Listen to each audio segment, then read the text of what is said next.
नमस्कार साथियों, आज हम एनसीईआरटी महेश बरमाल का जो है ऑनलाइनर वर्ल्ड ज्योग्राफी पढ़ने वाले हैं, जिसमें आज हम महत्वपूर्ण नदियों के बारे में देखेंगे। तो चैनल पे नए हैं तो चैनल को सब्सक्राइब और वीडियो को लाइक ज़रूर कीजिएगा। तो आइए हम शुरुआत करते हैं। दीर्घकाल में किसी जलधारा की उत्पत्ति और विकास को किस रूप में परिभाषित किया जाता है? तो अपवाह तंत्र के रूप में जो है परिभाषित किया जाता है। उसके बाद है विश्व की सबसे लंबी नदी कौन सी है? तो यह जो है नील नदी है। विश्व की सबसे लंबी नदी कौन है? नील नदी है। और भारत का सबसे लंबी नदी जो है वो गंगा नदी है, तो ध्यान में रखिएगा। उसके बाद है अपवाह क्षेत्र की दृष्टि से जो है विश्व की सबसे बड़ी नदी कौन सी है? तो अमेजन है, जो दक्षिण अमेरिका में है। अपवाह क्षेत्र के दृष्टि से विश्व की सबसे बड़ी नदी अमेजन, और विश्व की सबसे लंबी नदी कौन है? तो नील नदी है, ध्यान में रखिएगा। उसके बाद है एशिया की मेकांग नदी चीन, म्यांमार, लाओस, थाईलैंड और वियतनाम देश से जो है प्रभावित होते हैं। तो मेकांग नदी जो है किस किस देश से प्रभावित बहते हैं? तो ये चीन से, म्यांमार, लाओस, थाईलैंड और वियतनाम, ये सभी देश से जो है प्रभावित होते हैं। उसके बाद है विश्व का बृहत्तम डेल्टा जो है, सबसे बड़ा डेल्टा कहाँ निर्मित होता है? तो ये गंगा और ब्रह्मपुत्र नदी के जो है संगम पर बनते हैं, जो विश्व के सबसे बड़ा डेल्टा का निर्माण करता है, गंगा और ब्रह्मपुत्र नदी। उसके बाद है वह कौन सी नदी हैं जो 5 यूरोपीय देश की राजधानी से जो है होकर प्रभावित होता है? तो ये है डेन्यूब नदी, जो 5 यूरोपीय देश की राजधानी से होकर प्रभावित होता है।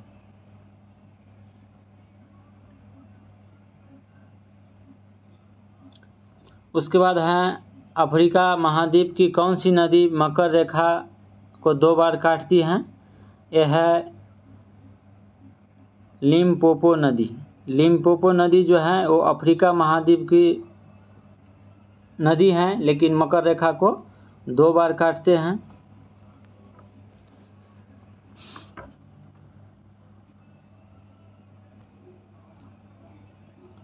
उसके बाद है वोल्गा नदी कहाँ गिरती हैं? यह जो है कैस्पियन सागर में गिरते हैं। वोल्गा नदी जो है कैस्पियन सागर में गिरते हैं।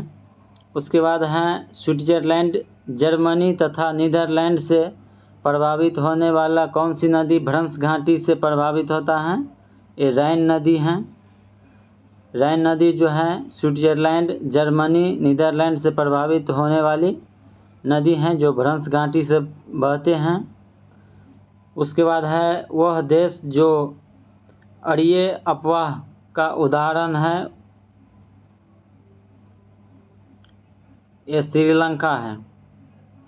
श्रीलंका जो है वह देश है जो अड़िये अपवाह का उदाहरण प्रस्तुत करता है।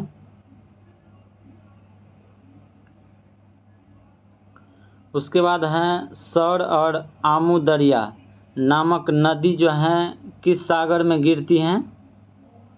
ये अरल सागर में गिरते हैं। सौर और आमू दरिया एक प्रकार के नदी हैं, जैसे क्वेश्चन भी पूछते हैं। सौर और आमू दरिया जो हैं पठार हैं, पर्वत हैं, नदी हैं, तो ये दोनों जो हैं नदियां हैं जो अरल सागर में जाके गिरते हैं।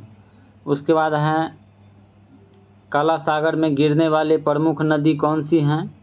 तो नीपर नदी, उसके बाद है डेन्यूब नदी, निस्टर नदी और डॉन नदी, ये सभी नदी जो हैं काला सागर में जाके गिरते हैं। उसके बाद है डेल्टा का निर्माण किस स्थान पर होता है? तो छिछले समुद्र में जो है, वहाँ जहाँ जो समुद्र में पानी गिरते हैं, नदी का मुहाना रहता है, वहाँ पर डेल्टा का निर्माण होता है। उसके बाद है इटली की सबसे लंबी नदी जिसे इटली की जो है गंगा भी कहते हैं, कौन सी नदी है? वह जो है पो नदी है। पो नदी जो है इटली की सबसे लंबी नदी है, जो इटली की गंगा भी कहते हैं।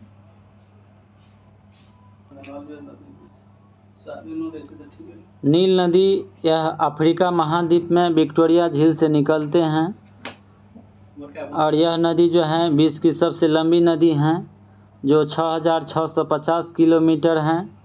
और इस नदी पर आसवान बांध है और नासिर झील है इस नदी पर। उसके बाद है अमेजन नदी। यह नदी आयतन की दृष्टि से विश्व की सबसे बड़ी एवं लंबी में विश्व की सबसे दूसरी सबसे लंबी नदी है। यह जो है 6,400 किलोमीटर बहते हैं। उसके बाद है मिसिसिपी मिसौरी नदी। यह जो है उत्तरी अमेरिका की ये नदियाँ विश्व का सबसे बड़ा नदी तंत्र बनाता है और यह नदी जो है पक्षी के पाँव के आकार का डेल्टा बनाता है। उसके बाद है रियो ग्रांडे नदी। यह नदी संयुक्त राज्य अमेरिका और मैक्सिको की सीमा बनाती हैं। उसके बाद है सेंट लॉरेंस नदी। यह नदी जो है यह विश्व का व्यस्तम आंतरिक जल परिवहन मार्ग है और नियाग्रा जलप्रपात इसी नदी पर स्थित है। उसके बाद है कोलोराडो नदी। यह विश्व की प्रसिद्ध ग्रैंड कैनियन एवं होमर बांध इसी नदी पर जो है स्थित है। इसके बाद है अमूर नदी। यह नदी जो है चीन और रूस की सीमा बनाती है। अमूर नदी जो है यह चीन और रूस के सीमा बनाती हैं। उसके बाद है डेन्यूब नदी। यह नदी जर्मनी के ब्लैक फॉरेस्ट पर्वत से निकलने वाली यह नदी यूरोपीय देश की राजधानी बेलग्रेड, उसके बाद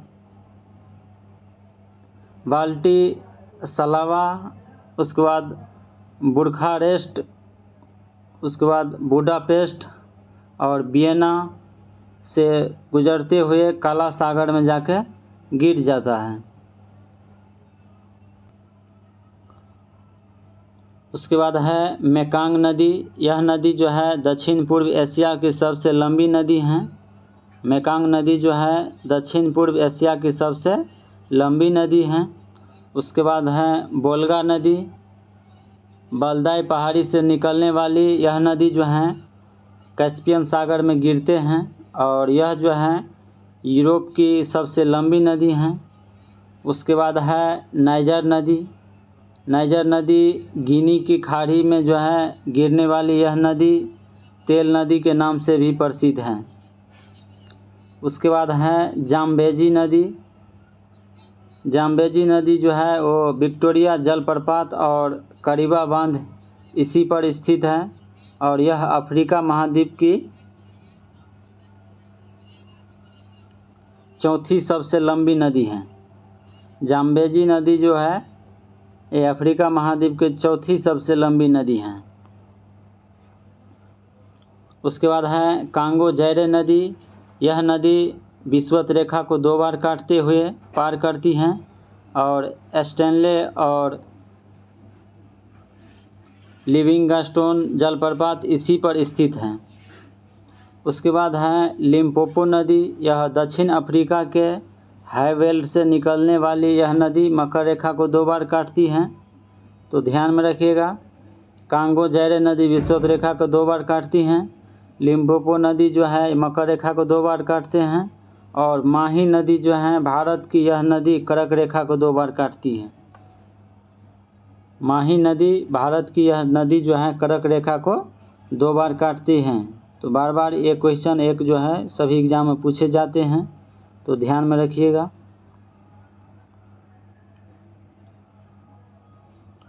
उसके बाद है राइन नदी। यह नदी जो है यूरोप का व्यस्तम आंतरिक जल परिवहन मार्ग है और इसे जो है कोयला नदी भी कहा जाता है।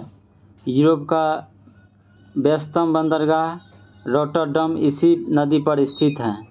उसके बाद है मर्रे डार्लिंग नदी।